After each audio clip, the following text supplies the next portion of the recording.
Do you think the businesses around have any idea what goes on in here? I think some of them do because they probably hear it, the gunshots and the screaming. From this terrifying industrial unit in Hereford, medical emergency specialist Icarus trained the emergency services, the UN, aid workers, journalists and militaries from all over the world. Today, the Qatari Special Forces are being put under pressure. The training centre was set up by former Special Forces medic Jed Healy. Thankfully, we've got a good working relationship with the local police and they know what's happening here. While we might appear to be trying to break people, we're not. We're trying to take them beyond the ordinary so that they can realise how well they can do it safely. In just 16,000 square feet, they've squeezed 11 challenging environments, from a Birmingham pub to the jungles of Borneo. It was built by Pinewood Studios, but this is no movie set. This is a street where bad things happen. Once this door clangs shut, they understand that everything from this point forward is real and must be treated as such.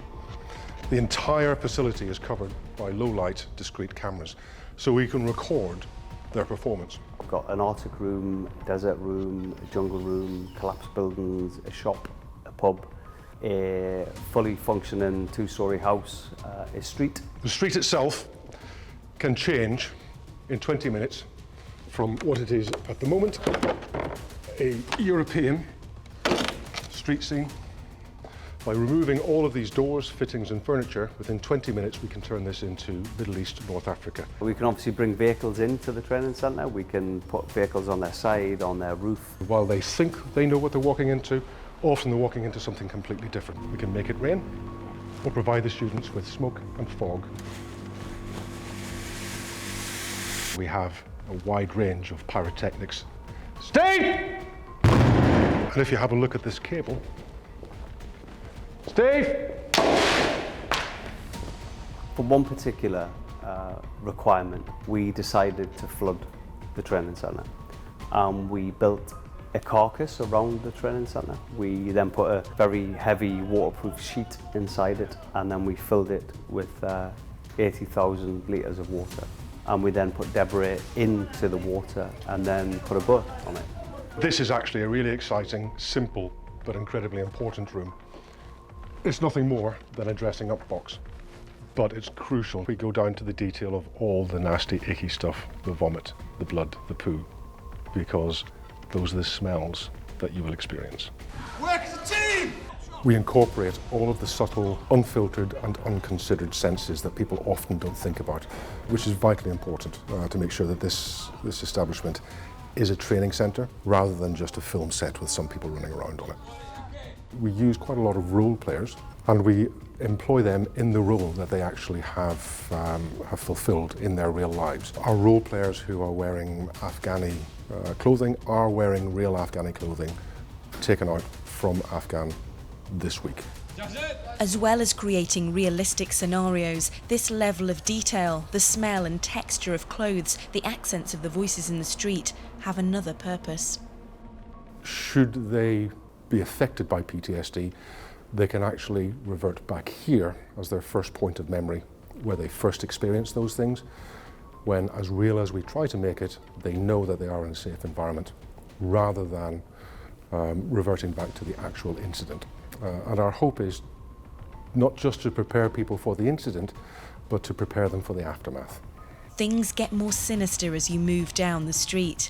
The team are constantly throwing curveballs at the unsuspecting trainees. Even the innocent-looking houses are booby-trapped and full of surprises. When we're doing training for active shooter incidents, for example, we've found over the years that people will always take refuge in here. And so we've built in little incentives for them to move on. We can shoot them through the window using blank ammunition, but also have the effect of bullet strikes hitting the wall. In here, we have our disaster simulator. And this very accurately represents the sort of scene that people face in humanitarian operations post-natural disaster. As well as trapped casualties, we can trap our medics in here by having hostile activity outside and leave them with the option, with a burning building, to evacuate the casualty through a difficult hole in the wall, which is what we have here, and get to what they think is a place of safety. Steve, could you turn the water on, please?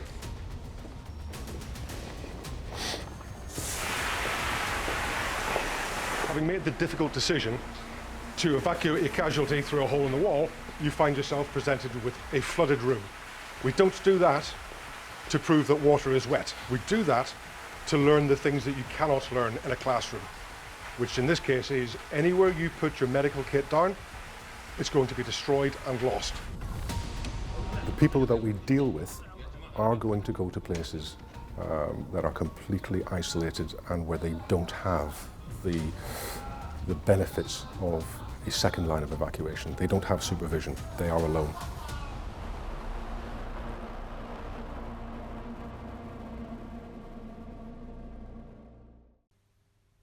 If you enjoyed this video, don't forget to like and subscribe to our channel.